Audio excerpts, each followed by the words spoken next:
is Dr. Anthony Levatino. I'm a practicing obstetrician-gynecologist, and I've performed over 1,200 abortions.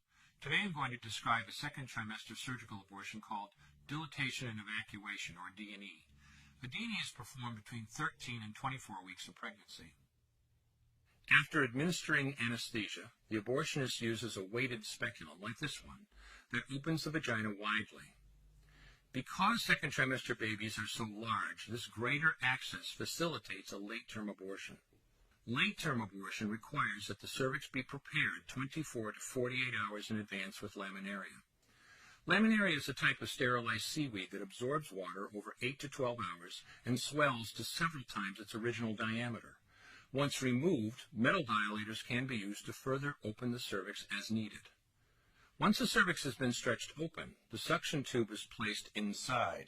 A baby at 20 weeks gestation is as big as the length of my hand, from head to rump, not counting the legs. The suction machine is turned on, and pale yellow amniotic fluid surrounding the baby is suctioned out through the catheters. With babies this big, they don't fit through catheters this size. The baby's bones and skull are too strong to be torn apart by suction alone. This is a Sofer clamp. A Sofer clamp is made of stainless steel. It's about 13 inches long. The business end is about 2.5 inches long and a 1/2 inch wide, and there are rows of sharp teeth. This is a grasping instrument. When it gets a hold of something, it does not let go. The abortionist uses this clamp to grasp an arm or a leg. Once he has a firm grip, the abortionist pulls hard in order to tear the limb from the baby's body. One by one, the rest of the limbs are removed, along with the intestines, the spine, and the heart and lungs.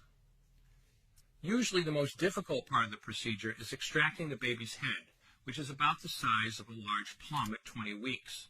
The head is grasped and crushed. The abortionist knows he has crushed the skull when a white substance comes out of the cervix. This was the baby's brains. The abortionist then removes skull pieces. He removes the placenta and any leftover parts of the baby with a curette, scraping the lining of the uterus for any remaining tissue. The abortionist then collects the baby parts and reassembles them to make sure that there are 2 arms, 2 legs, and all the pieces. Once all the parts have been accounted for, the abortion is complete. For the woman, this procedure carries a significant risk of major complications, including perforation or laceration of the uterus or cervix, with possible damage to the bowel, bladder, and other maternal organs. Infection and hemorrhage can also occur, which can even lead to death. Future pregnancies are also at greater risk for loss or premature delivery due to abortion-related trauma and injury to the cervix. As I mentioned at the beginning, I'm Dr. Anthony Levatino, and in the early part of my career as an OBGYN, I performed over 1,200 abortions. One day, after completing one of those abortions, I looked at the remains of a preborn child whose life I had ended, and all I could see was someone's son or daughter. I came to realize that killing a baby at any stage of pregnancy for any reason is wrong. I want you to know today, no matter where you're at or what you've done, you can change. Make a decision today to protect the preborn. Thank you for your time. I will no longer do any more abortions. When you finally figure out that killing a baby that big for money is wrong, that it doesn't take you too long to figure out it doesn't matter if the baby is this big or this big or this big or maybe even this big, it's all the same. And I haven't done any since then, and I never will.